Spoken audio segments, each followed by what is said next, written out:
Content disclaimer. All the content of this channel is collected from various websites, newspapers, YouTube channels and online forum. Some of them is common people's personal opinions. All these content is only for entertainment. Don't take it serious and don't use as witness or evidence. Please enjoy the video. If you want to know more, please keep your questions in the comment box. Thank you for stay with us. Much attention and condemnation has been directed towards the tragedy of the African slave trade, which took place between the 16th and the 19th centuries. However, another equally despicable trade in humans was taking place around the same time in the Mediterranean. It is estimated that up to 1.25 million Europeans were enslaved by Barbary corsairs, and their lives were just as pitiful as their African counterparts. They have come to be known as the white slaves of Barbary. Slavery is one of the oldest trades known to man. We can first find records of the slave trade dating back to the Code of Hammurabi in Babylon in the 18th century BCE. People from virtually every major culture, civilization, and religious background have made slaves of their own and enslaved other peoples. However, comparatively little attention has been given to the prolific slave trade that was carried out by pirates, or corsairs, along the Barbary coast, as it was called by Europeans at the time, in what is now Morocco, Algeria, Tunisia, and Libya, beginning around 1600 AD. Anyone traveling in the Mediterranean at the time faced the real prospect of being captured by the corsairs and taken to Barbary coast cities and being sold as slaves. However, not content with attacking ships and sailors, the corsairs also sometimes raided coastal settlements in Italy, France, Spain, Portugal, England, Ireland, and even as far away as the Netherlands and Iceland. They landed on unguarded beaches, and crept up on villages in the dark to capture their victims. Almost all the inhabitants of the village of Baltimore, in Ireland, were taken in this way in 1631. As a result of this threat, numerous coastal towns in the Mediterranean were almost completely abandoned by their inhabitants until the 19th century.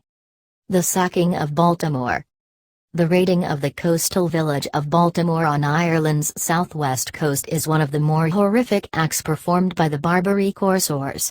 At 2:00 am on 20th of June, 1631, over 200 corsairs armed with muskets, iron bars and sticks of burning wood landed on the shore of Baltimore and silently spread out, waiting at the front doors of the cottages along the shoreline and the homes in the main village. When a signal was given, they simultaneously charged into the homes, pulling the sleeping inhabitants from their beds. 20 men, 33 women and 54 children were dragged into ships and began the long voyage back to Algiers. Upon arrival, the citizens of Baltimore were taken to slave pens before being paraded before prospective buyers, chained and nearly naked. Men were typically used for labor and women as concubines, while children were often raised as Muslims, eventually forming part of the slave corps within the Ottoman army. The rise of the Barbary corsairs. In the 13th and 14th centuries, it was Christian pirates, primarily from Catalonia and Sicily, that dominated the seas, posing a constant threat to merchants. It was not until the expansion of the Ottoman Empire in the 15th century that the Barbary corsairs started to become a menace to Christian shipping. Around 1600 AD, European pirates brought advanced sailing and shipbuilding techniques to the Barbary coast, which enabled the corsairs to extend their activities into the Atlantic Ocean, and the impact of Barbary raids peaked in the early to mid-17th century. While the Barbary slave trade is typically portrayed as Muslim corsairs capturing white Christian victims, this is far too simplistic. In reality, the corsairs were not concerned with the race or religious orientation of those they captured. Slaves in Barbary could be black, brown or white, Catholic, Protestant, Orthodox, Jewish or Muslim. And the corsairs were not only Muslim. English privateers and Dutch captains also exploited the changing loyalties of an era in which friends could become enemies and enemies friends with the stroke of a pen. One of the things that both the public and many scholars have tended to take as given is that slavery was always racial in nature, said historian Robert Davis, author of Christian Slaves, Muslim Masters, White Slavery in the Mediterranean, the Barbary Coast, and Italy. But that is not true, he added. In comments which may stoke controversy, Davis claims that white slavery had been minimized or ignored because academics preferred to treat Europeans as evil colonialists rather than as victims. Life as a Barbary slave. The slaves captured by the Barbary pirates faced a grim future. Many died on the ships during the long voyage back to North Africa due to disease or lack of food and water. Those who survived were taken to slave markets where they would stand for hours while buyers inspected them before they were sold at auction. After purchase, slaves would be put to work in various ways. Men were usually assigned to hard manual labor, such as working in quarries or heavy construction, while women were used for housework or in sexual servitude. At night the slaves were put into prisons called bagnios that were often hot and overcrowded. However, by far the worst fate for a Barbary slave was being assigned to man the oars of galleys. Rowers were shackled where they sat, and never allowed to leave. Sleeping, eating, defecation and urination took place at the seat. Overseers would crack the whip over the bare backs of any slaves considered not to be working hard enough. The end of the Barbary corsairs.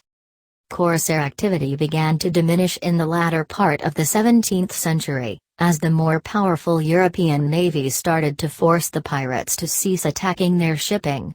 However, it wasn't until the first years of the 19th century that the United States of America and some European nations began to fight back more fervently against the Barbary pirates. Algiers was frequently bombarded by the French, Spanish, and Americans in the early 19th century. Eventually, after an Anglo-Dutch raid in 1816 on Algiers, the corsairs were forced to agree to terms which included a cessation of the practice of enslaving Christians, although slave trading of non-Europeans was allowed to continue. Occasional incidents continued to occur until another British raid on Algiers in 1824, and finally, a French invasion of Algiers in 1830, which placed it under colonial rule. Tunis was similarly invaded by France in 1881. Tripoli returned to direct Ottoman control in 1835, before finally falling into Italian hands in the 1911 Italo-Turkish War. The slave trade finally ceased on the Barbary coast when European governments passed laws granting emancipation to slaves. Please like, comment and share. Subscribe now for more videos.